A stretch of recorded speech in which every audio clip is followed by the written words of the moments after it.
Балалар, қазір бізде математика сабағы. Сабағымызды бастамас бұрын қане көңіл күйлеріңізді білдіріп жіберіңіздер.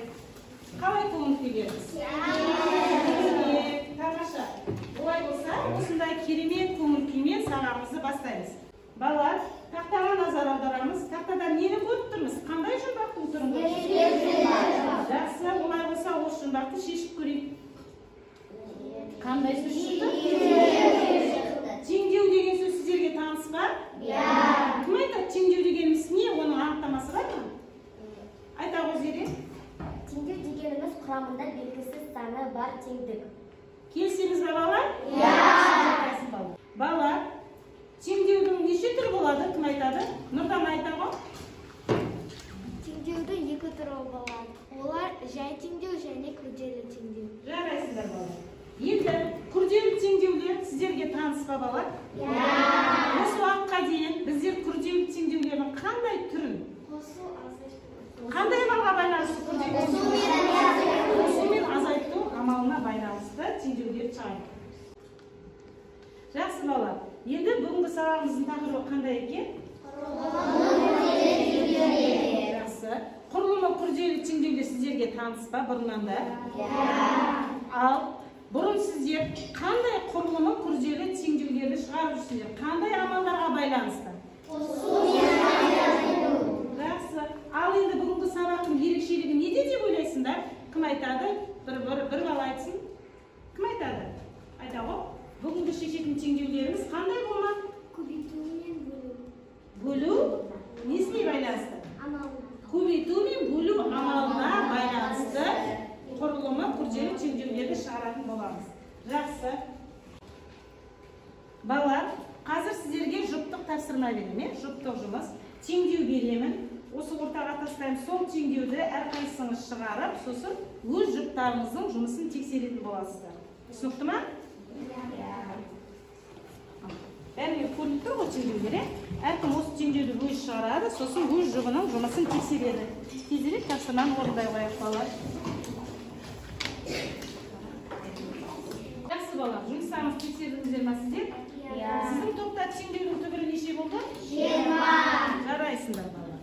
Енді әр қарай жұмыстарымызды жинап қоямыз. Шетіне тартамыз. Әр қарай топтық жұмыс жасаймыз балалар. Қарайыз алдында. Топтық жұмыс.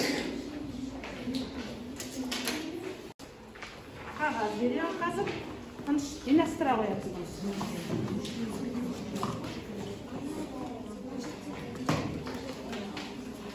Қоя салыңдар солай. Топтық жұмыс жасаймыз қазір.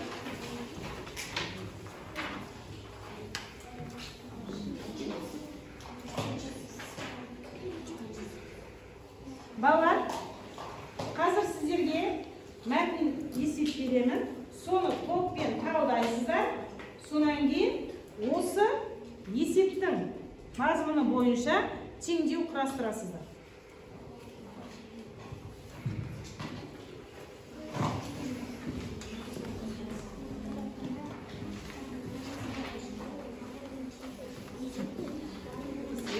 Бәрі топпен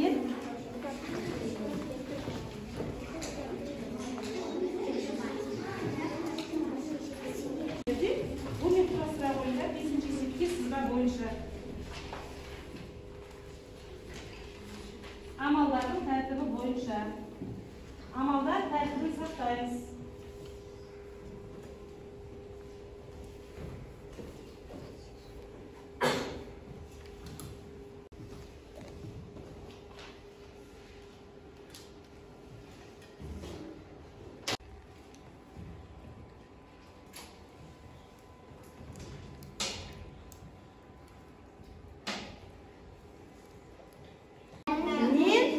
Белгілі қосылғышты азайтамыз. Жақсы.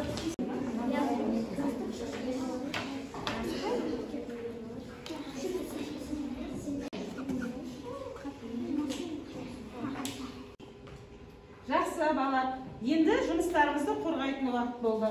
Қане, Шахназар есептің берілген оқи ғой. Жақсы. Кітаптың 40 беті бар. Айша кітаптың бірнеше бетін оқығаннан кейін әлі оқылмаған 15 беті қалды. Айша кітаптың неше бетін оқыды? Жақсы. Енді әрі қарай Нұрсая жалғастырасың ба? Осы есептің мәтіні бойынша қандай теңдеу құрастырдыңыздар? Біз бұл есептің мәтіні бойынша жай теңдеу құрастырдық.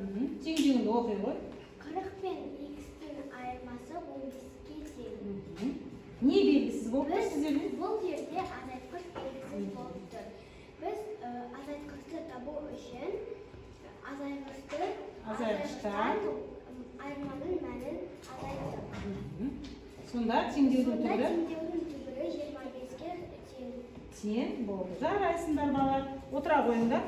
Ары қарай келесі топты тыңдаймыз. Бер жағына тұра қойшы. Ар жағына тұра қой. Келесі топты тыңдаймыз бала.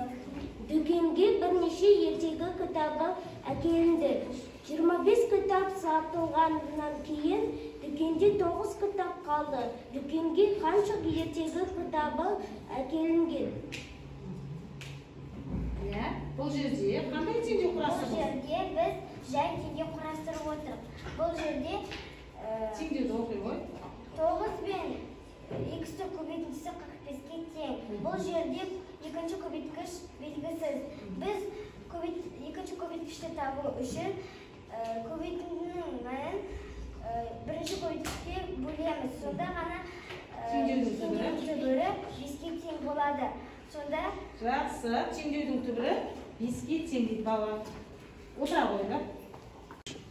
Жақсы балалар, енді келесі топтардың жұмысын тыңдайық. Имран оқи ғой. Сөреде 14 кітапты алғаннан кейін онда әлі 36 кітап қалды.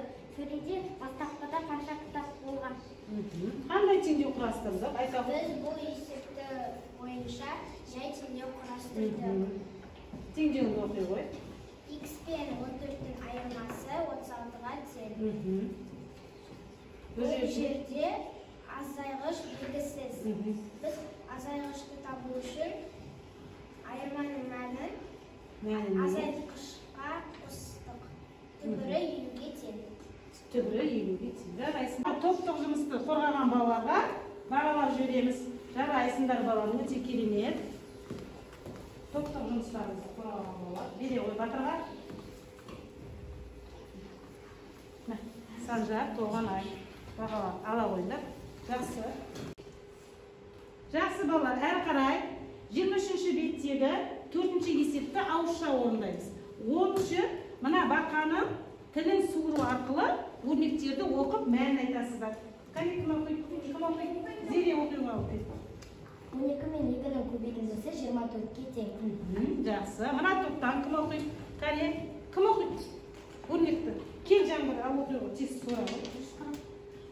140 пен 20-ның бөлінісі 2-ге тең. Дұрыс па балалар? Тыңдап отырамыз. Жақсы, әрі қарай мына топтан кім суырады? Кәне бақаның тілін. 48 пен 4-тің бөлімдісі 12-ке тең. Жақсы, жарайсың. Кәне қалғанымыз кім суырады тағы? Кәне Ақбек суыра ғой. 600 пен 300-дің бөлімдісі 2-ге тең. 2-ге тең. Дұрыс па балалар? Жақсы, мына топтан кім суырады? Бекет.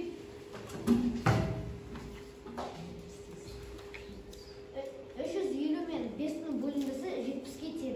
Дұрыс па балалар? Жақсы. Тағы кім суырады? Кім қалды? Кәне Ескендір суыра ғой. 12 мен 4-тің көбейтіндісі 48-ге тең. Дұрыс па балалар? Жақсы, жарайсыңдар балалар. Енді әрі қарай 5-ші тапсырмаға қараймыз. Сызба бойынша өрнек құрастырамыз. Сол жерде балалар амалдардың тәртібін сақтайсыздар. Қане, дәптерлеріңді ашыңдар да өрнек құрастыра қойыңдар. Тапсырманы орында болдық па балалар? Олай болса, тақтада кітап сөйлесін көріп тұрсыңдар, солай ма? Енді осы амалдарды рет-ретімен осы сөреге орналастырамыз. Қане, кім шығады? Кім шығады? Тағы. Келе ғой Толғанай, рет-ретімен орналасып шығады. Бірінші амалға айсын мына жерде араластырады.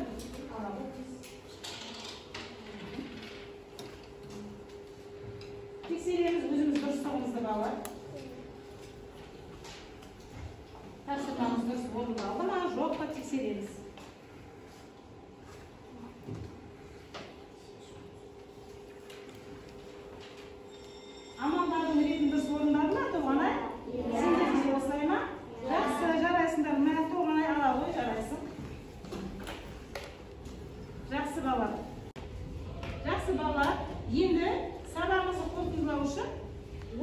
жіберейік. Бәріміз ойынға түгел қатысамыз. Қараймыз, дұрыс болса алақанымыз соғамыз, дұрыс емес болса аяғымызбен ұрамыз. Белгісіз саналар теңдікті теңдеу деп атайды. Келесі, егер қосылғыштардың бірі белгісіз болса, қосындының мәніне белгілі қосылғышты азайтамыз. Егер азайтқыш белгісіз болса, оны табу үшін айырманың мәніне азайғышты азайтамыз. Жақсы, ары кеттік. Егер азайғыш белгісіз болса, оны табу үшін айырманың мәніне азайтқышты қосамыз. Ең соңғысы бала. Егер екінші қосылғыш белгісіз болса, қосындының мәніне бірінші қосылғышты қосамыз. Дұрыс па, дұрыс емес па? Дұрыс емес. Әрине дұрыс емес. Жарайсыңдар бала. Ойынды жақсы аяқтадыңыздар. Жақсы бала. Тақтада ненің суретін көріп тұрсыңдар? Күн бұлт. Олай болса, бүгінгі сабақтан алған әсерлеріңізді білдіре қойыңыздар. Сіздердің алдарыңызда да күн мен бұлттың суреттері жатыр. Қане көтереміз. Жақсы, жарайсыздар бала. Сонымен бүгінгі сабақ сіздерге ұнады ма?